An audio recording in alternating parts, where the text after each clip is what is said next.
Are you tired of your valuable ideas and suggestions getting lost in the shuffle?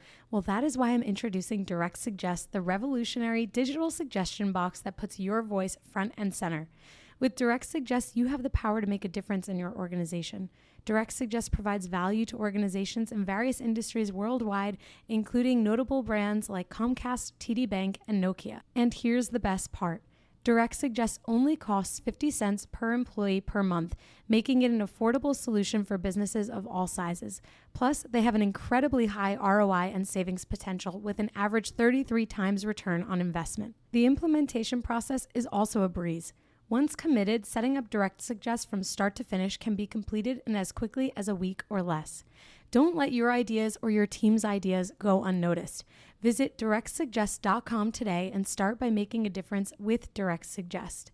Use the promo code HUMANHR for your extended 60-day free trial. Again, visit directsuggest.com to learn more, and remember to use promo code HUMANHR for an extended free trial. Direct Suggest, where your voice matters. Welcome to the Bringing the Human Back to Human Resources podcast. I'm Tracy Chernoff, and I've spent my entire professional career in HR. Each week, we'll explore the delicate balance between people and business with the aim to reconnect the two and create meaningful outcomes. Listen in as I share my own experiences, challenge the status quo, and chat with guests from various industries about our mission to bring the human back to human resources. Hi, everyone. Welcome back to the podcast. Thank you so much for being here for another week. As you can probably already tell, this recording is also being done in my parents' house in New Jersey. I've had so many recordings here that at this point, when I look back at all of them, I think I'll reminisce on all the places that I was before we found a place to live. So with that said, we are going to jump into an amazing, amazing topic today, which is all about empowerment and empowering teams. And then on top of that, how teams can be the most productive possible. And to do that, I have a guest with me, Jeanette Dorazio, and she is the CEO of Lead Pages, a no-code website and landing page builder. And Jeanette loves helping entrepreneurs turn their business dreams into a reality. She knows firsthand what it takes to run a successful business through her experience holding various executive level positions at leading organizations, including enterprise software and cloud technology company Oracle, social commerce startup 8th Bridge, global electronic payments solution leader Verifone, and global data and software services company Solera.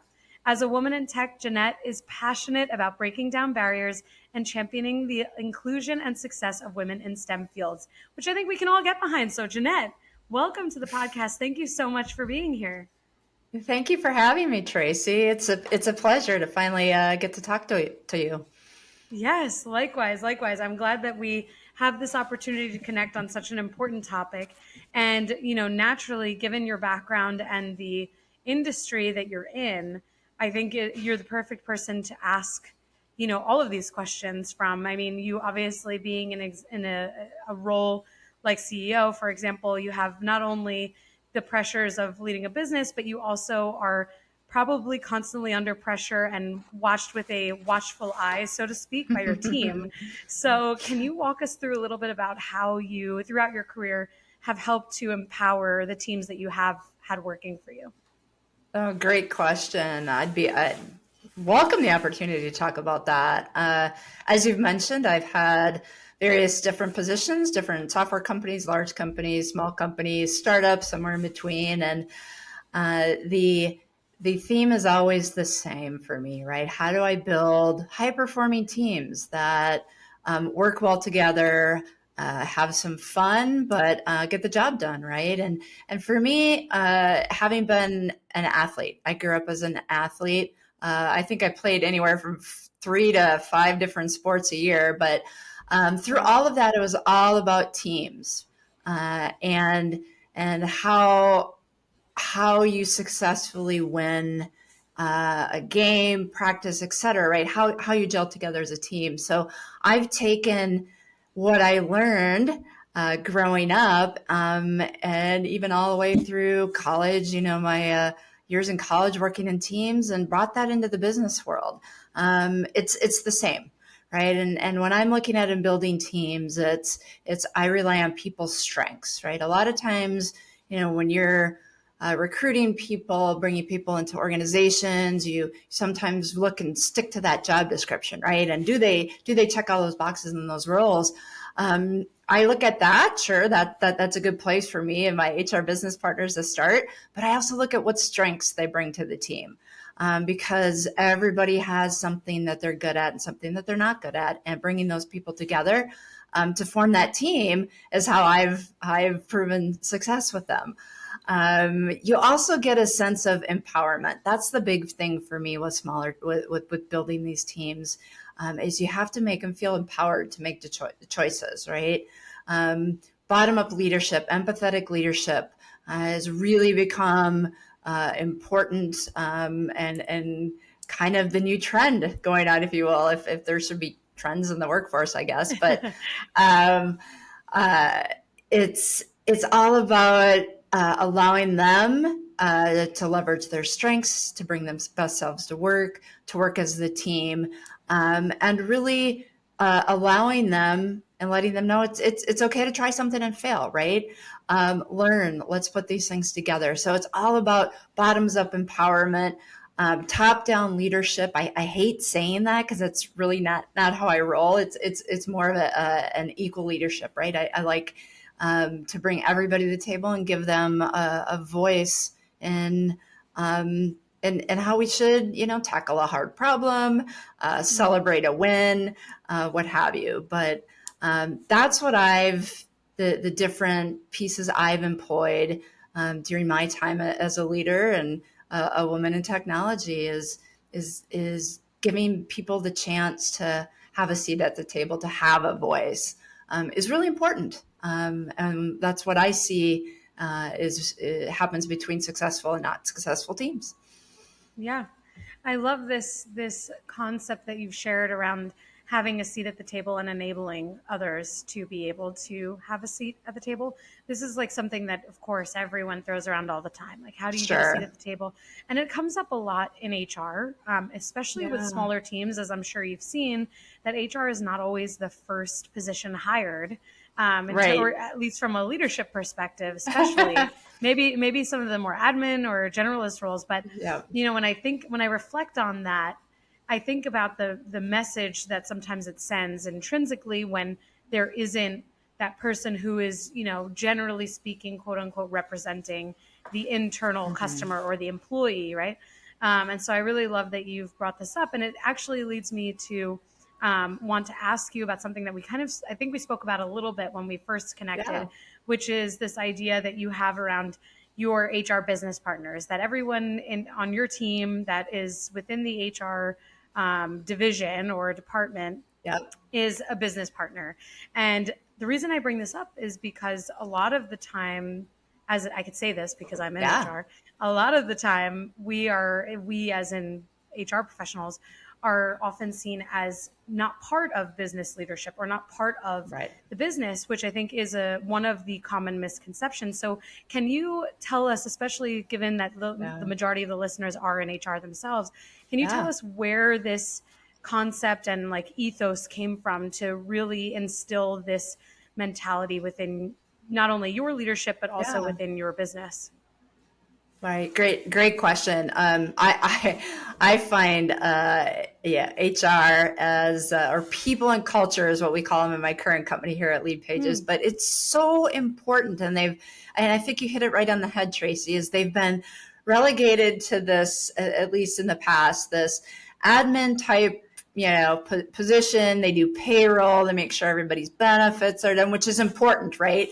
Absolutely 100% important.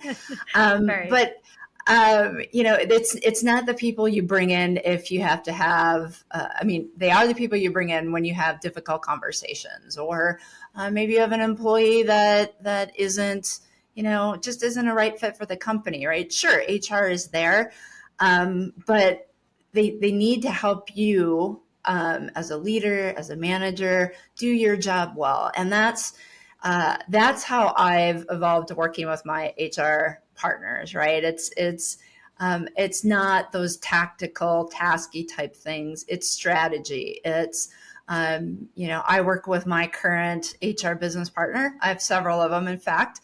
But we talk about strategy. And what do I mean by strategy? That's kind of this big word, but strategically from a people perspective, right? How do we want to grow the organization? It could be topics such as during COVID, right? How do we make sure that people are engaged? It's a two-dimensional world. People are isolated and not together like they used to be. So, how do we combat that? What are the tactics? Diversity, equity, inclusion is very important to me. So it's strategically working with my business partners, HR business partners, on how do we foster that? What do we need to do, right? Topics such as performance management. What does that mean? I cringe. I think about the days, some of the companies I've been in, the larger companies, where it's, you've got to have your performance reviews written every year. And there's, certain categories and grades and all that stuff, which is great. It's fine. But I find it exhausting, as do many other leaders, right? Yes. But it's strategically, how can we do something different? How can we disrupt what has traditionally been known as HR? So that's how I partner with my HR colleagues, right? So having them at the table, they're part of my leadership team.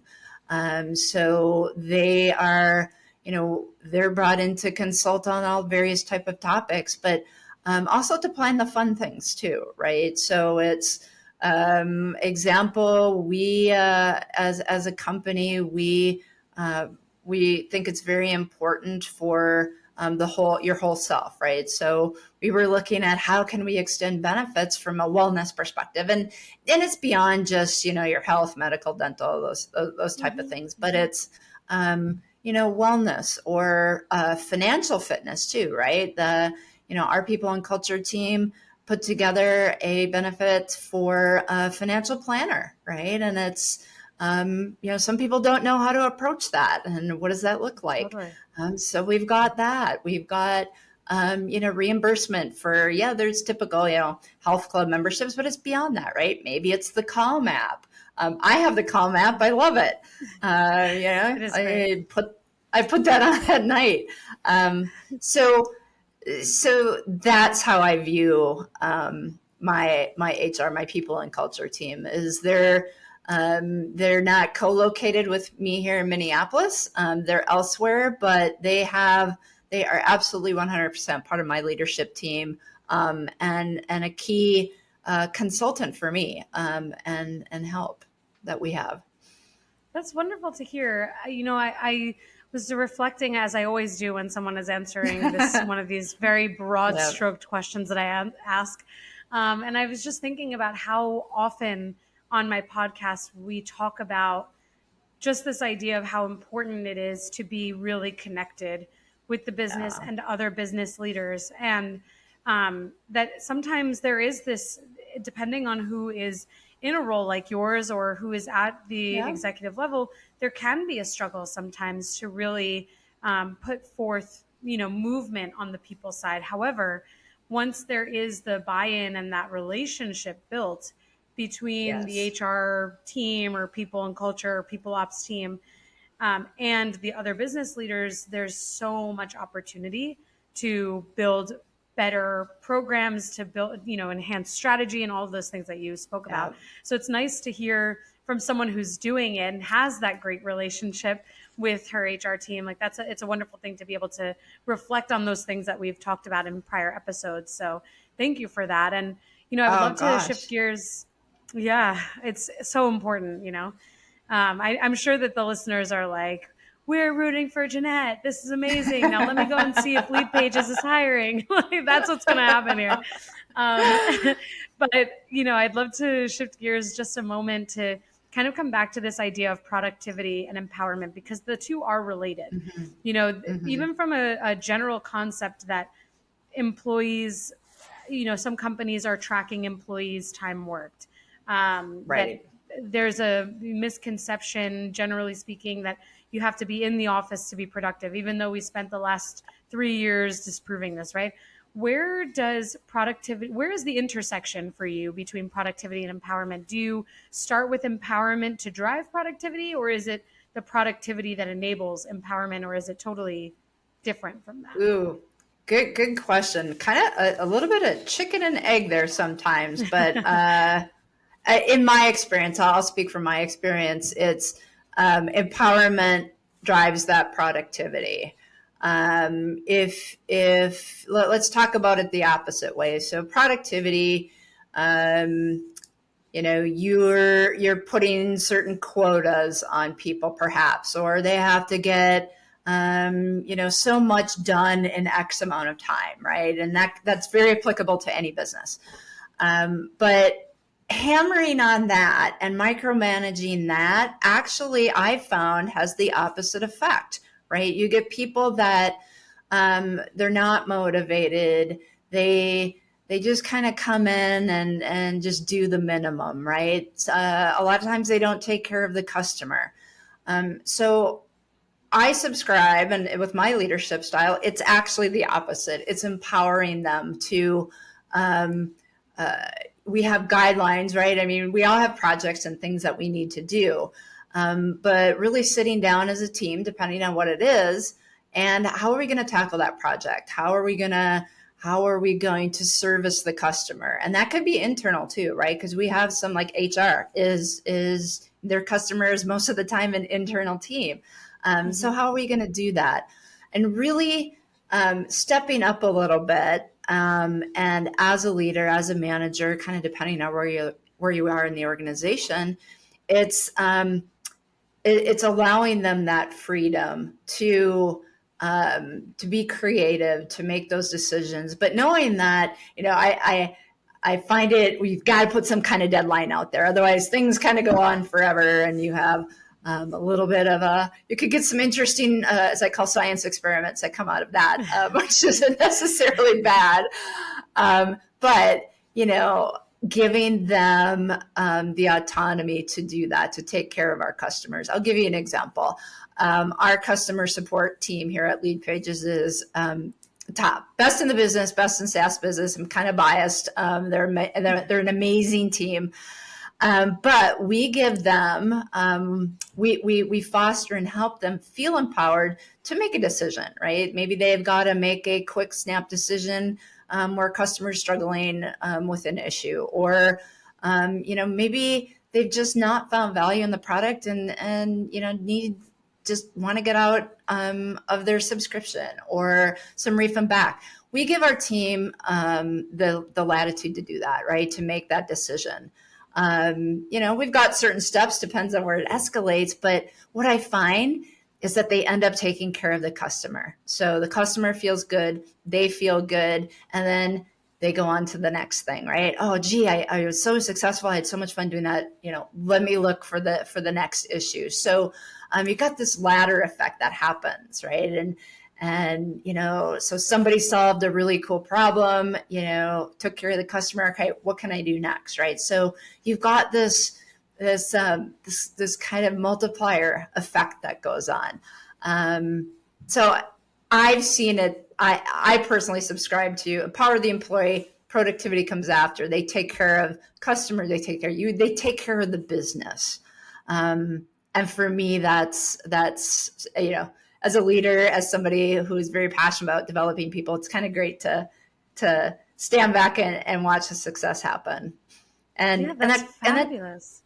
And it takes you through some, businesses have cycles up and down, right? And it takes you through some of those trying times, or maybe some of those hard challenges that you have, versus if we were just focused on productivity, you're not going to get that cohesiveness, that, one team, one mission, as you're going through maybe, a bit of a down cycle. So yeah, that's how I view it. That's how I roll. The growth of any business relies on the workforce behind it, and Namely knows that if you can wow your people, you can power your business. Namely is the all-in-one HR solution that empowers you to engage and develop your people in an intuitive platform, so you can make your life easier and your employees happier. Namely's award-winning technology gives your employees the career and connections they need to truly become part of your business. Whether you have 20 or 1,000 employees, Namely handles the essential HR, payroll, and compliance needs all through their modern and integrated platform. With Namely, your team stays engaged with a seamless interface and self-service tools to request PTO, acknowledge peers, review pay stubs, and enroll in benefits, while you get the time and data you need to focus on your core business initiatives. As Namely helps you easily handle everything from onboarding, payroll, time tracking, open enrollment, employee engagement, and so much more. Make your life easier and power your business with Namely today. Learn how you can simplify your HR processes today at namely.com. That's namely.com. If your company is remote or hybrid, then you know just how difficult it can be to grow your company's culture beyond a pre-scheduled Zoom happy hour or occasional lunch and learn. Well, this week's sponsor is here to solve that. They're called CultureBot. CultureBot has devised what will likely become the gold standard for growing and blossoming a company culture inside of Slack. The app is like a sidekick for any HR or people professional, automating a lot of the mundane tasks you probably are forgetting to do on a daily basis. Things like birthday and work anniversary celebrations, team shoutouts and kudos, employee introductions, and remote games. It even has health and wellness tips and conversation starters. If that piques your interest, this will get you even more excited.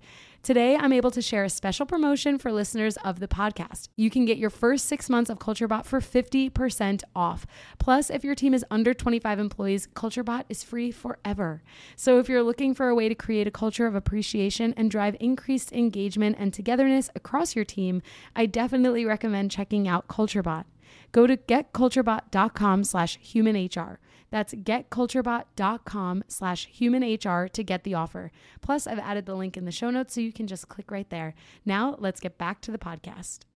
Yeah, it's such a wonderful thing to hear compared to what you had said in the beginning too around like playing to people's strengths, because I'm sure that innately when you hire people and you focus on what they're really good at and what ultimately they're probably passionate about, that you can, for lack of a better phrase, but relinquish control and enable them and empower them to be decision makers, to have an influence, and really kind of take the bull by the horns, so to speak. And I'm curious, given your background and wealth of experience, has this always been easy for you? Because you definitely make it sound so easy, this idea of just hiring the people who are, going to take all of these things and solve these problems. And it should be that easy. I'm not being facetious there, right? It should be, let's play to people's strengths and then see what they can do, because that's where you have this like amazing culture being built. But was it always easy for you? And on top of that, what are some of the struggles or the challenges when it comes to that level of empowerment? Like, is it hard to relinquish control and all of these things? So a lot to unwrap in that question. So I will say, no, it wasn't always easy. Part of that's the learning process, just, me personally, as a leader and who I am, of the different teams that I've had the, great benefit of leading over the years. I've had some great mentors as well that I've watched how they've done this. So it's not something that, coming out of the gate, I knew how to do. I've honed it over the years, right? And really, I think I said at the beginning too, drawing back to my experience as an athlete and bringing that in. You're not going to hit home runs all the time, right? In the end of the day, you're dealing with human beings. There's a lot of talk about AI being able to screen things and whatever, sure. But at the end of the day, it's not going to do it all. It's person. It's a human being. So there are going to be things that, you thought you brought the right person in, right culture. They seem to have all the things for that one piece you're looking for from a strength perspective in a team, and it doesn't work out for whatever reason. And that happens. I think the first couple times it happened to me, I was just devastated because I felt I failed them. And how was I going to recover from that? I'm like I said, I'm a big proponent of, you want to fail so you learn, right? And I just learned that sometimes it's okay. It's not going to be perfect all the time. It's human beings, right? There's lots of things going on with that. But you do the best you can. And so, advice to those early leaders out there that are trying to figure it out, leading people is hard. It's not easy. It's not for everyone. But really practicing and working with various types of people, building those relationships, you kind of start to pick it out and know the correct questions to ask, like from an interview, or working with your HR business partner too, because they come at it and they know the job description, maybe they know the business. If they've been with you long enough, they kind of know who you're looking for, right? Recruiters are excellent at this, but working with them, they'll kind of learn too, right? How we build these teams and with their strengths. So not easy. It's not, for somebody that's more kind of analytical based, quantitative based, it's kind of hard because you could do all kinds of different, Campbell Strengths, all kinds of PI surveys. I mean, you get a little bit of glimpse, but a lot of it is just talking and bringing those people in and seeing how they fit. So yeah, I didn't, it took a long time for me to figure it out. Sometimes it's different in the companies too, right? Bigger, larger corporations I've worked with, there's a very definitive process for, how they recruit people in, who you're going to have on your team, right? We need this, we need that. All the way down to, a startup where it's like, all right, well, you don't necessarily maybe have an HR partner with you. So yeah, I've honed that over the years, as well as, several people on my team here as well. You kind of figure that out and place it in. It's very qualitative. Sometimes it's instinct a little bit. What we've done here at Lead Pages is we have our mission, values, vision, and we bring a lot of, when we're looking at people or building teams, bring a lot of that back to those pieces, which kind of helps you, build those teams. But so absolutely. It's not easy. Thank you for your honesty and transparency in this. I knew you would take that question head on. But it really is great to hear, because I think there's just so much pressure all the time, right? Everyone, absolutely. That if you care about what you do, doesn't matter whether you're a leader or not, there's pressure. There's no such thing as an easy job. There's no such thing as an easy experience, right? And so when you care about what you do and the way that you impact people, whether they're people around you or customers that are external, you are going to feel that pressure to grow and do things better. And I think part of that also, even in just like looking at the way that the questions that I get or the outreach that I get from the podcast, there is always this sense of, I'm not doing this today and I want to be good at it. How do I get good at it now? And what you shared is that over your experience and over time, these are things that you were able to improve on and gain experience with, which is really sometimes all you can do is just continue to practice, like being an athlete, continue to practice until you get that skill or achieve, the level of skill that you want within that, particular category. So it's really important, I think, for everyone to hear that. Yeah. It's not easy, right? Being in a leadership role, it's not for everybody, right? And you're right. I hate saying practice on people, it feels weird. But it's more about your experience, right? I have worked with so many different people, great people over the years, from all corners of the world, various different cultures. And that's really helped me hone that in and really understand here's how it's successful, right? And how it can work. So, yeah. From what I gather too, there's such an impact, like a trickle down effect once now you're in this place where empowerment is obviously, it is a little bit easier for you. Maybe it doesn't take as Sure. much thought or intention before you use that muscle, right? Right. As if, for example, as like in the beginning. But I just think about what that does for new leaders when they see that.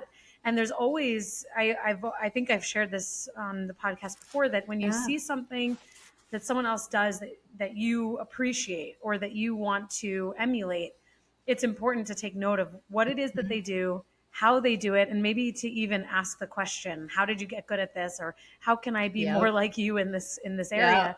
And so I just think about on your team or the teams that you've had in the past, for someone that maybe is newer or greener in a leadership role, or maybe wants to be a leader, and they see what you do to empower the team and how you drive this feeling and this culture, that then that's for them the norm. And that norm is then what they can propagate and or perpetuate within their own teams or future teams.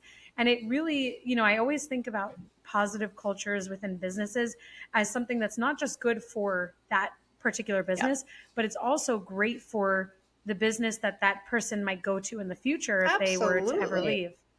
Yep. No, So it's, absolutely.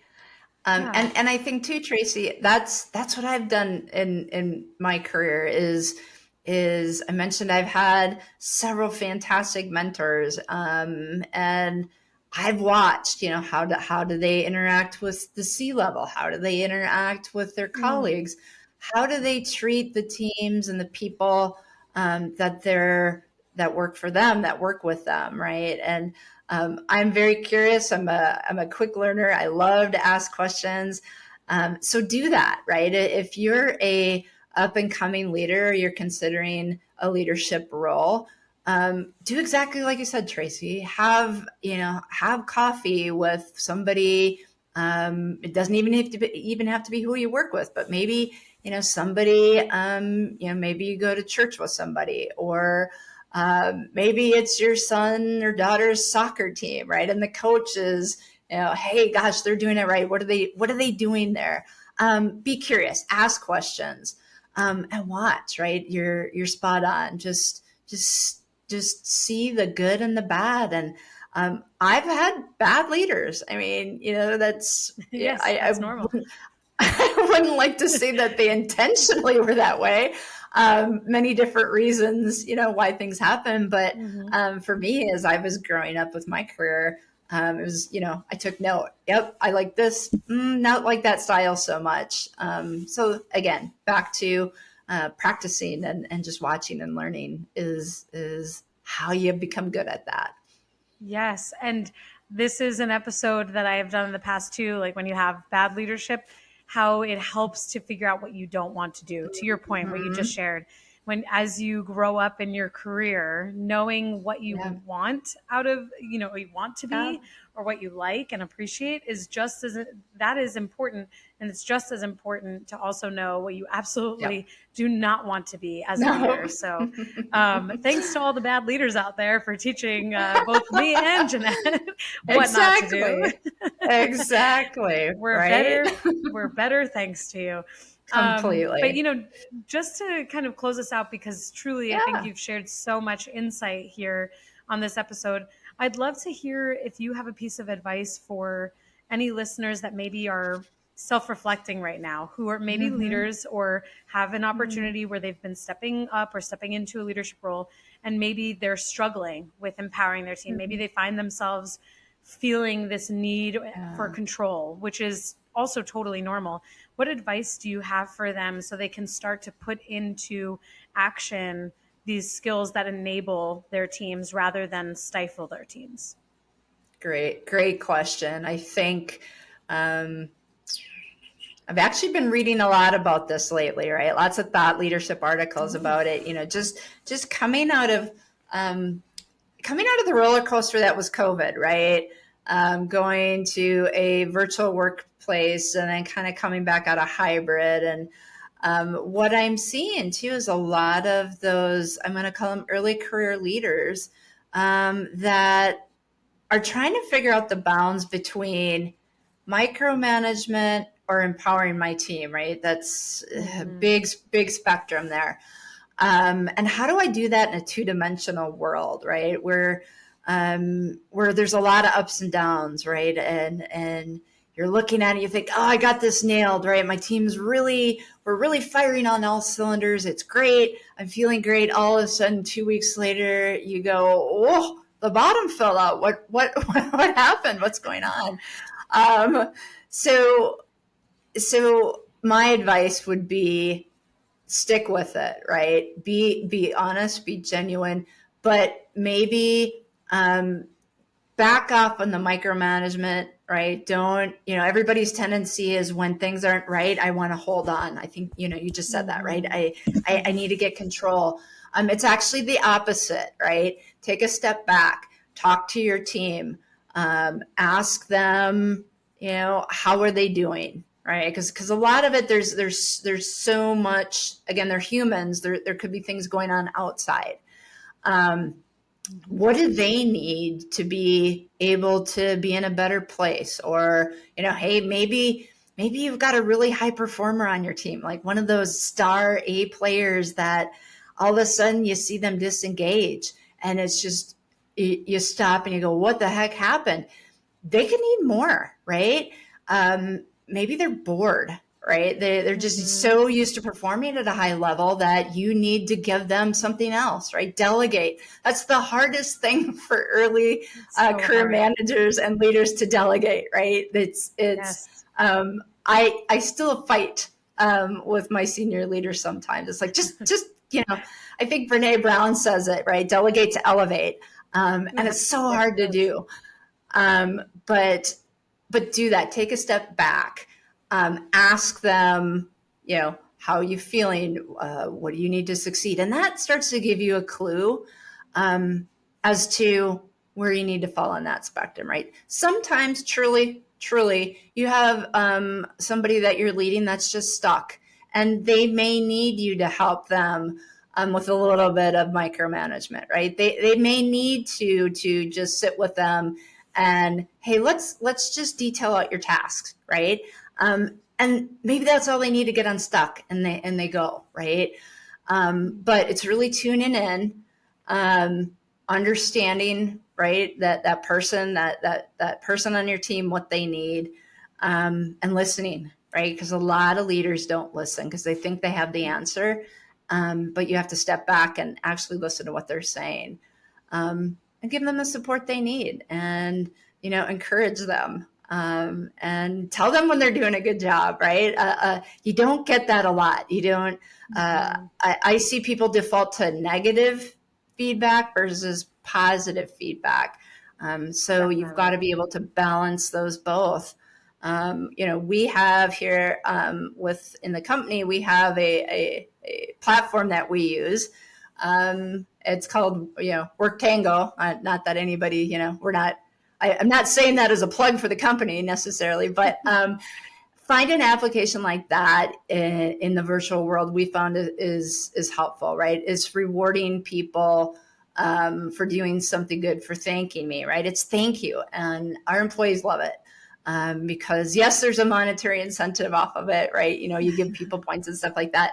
Sure. But it's just recognizing somebody that helped you out or did a good job always goes a long way. So kind of a long answer to your question, but that's my advice for those new leaders is build those relationships, talk to your team.